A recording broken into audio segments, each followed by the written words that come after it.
नंदुरबार हादरले, हॉटेल व्यवस्थापकाचा उपचारादरम्यान मृत्यू, जुन्या वादातून जीवघेणा हल्ला।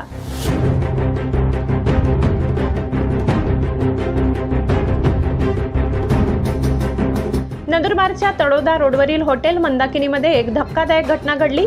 हॉटेलचे 25 वर्षीय व्यवस्थापक सागर जाधव यांच्यावर जुन्या वादातून 5 जणांनी लाकडी दांडक्याने जीवघेणा हल्ला केला। या हल्ल्यात गंभीर जखमी झालेल्या सागर यांचा जिल्हा रुग्णालयात उपचारादरम्यान मृत्यू झाला। या घटनेमुळे शहरात मोठी खळबळ उडाली असून उपनगर पोलीस ठाण्यात 5 संशयितांविरोधात खुनाचा गुन्हा दाखल करण्यात आलाय। घटनेनंतर पोलीस प्रशासनाने तातडीने तपासाची चक्रे फिरवली असून फरार आरोपींच्या शोधासाठी विशेष पथके तैनात केली। सध्या पोलीस या प्रकरणाचा सखोल तपास करत असून आरोपींना लवकरच बेड्या ठोकल्या जातील असे प्रशासनाकडून सांगण्यात येत आहे। नमस्कार। काल रात्री एक बारमध्ये एक बार मॅनेजर सोबत काही लोकांनी अंदाजे 5 इस्मांनी त्यांच्यासोबत शाब्दिक वाद करून त्यांच्यावर हल्ला केला होता।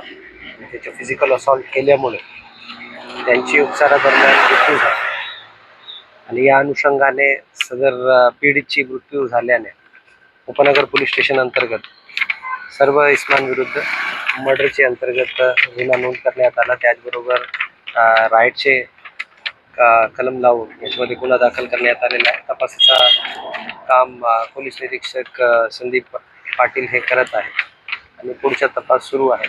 आरोपींचे बद्दल माहिती घेणे चालू आहे आणि त्यांचा शोध घेऊन यांना लवकरात लवकर आपण अटक करणार आहोत। भीमज्योत न्यूज संचालक सुनील भीमराव वाघ, नवापूर।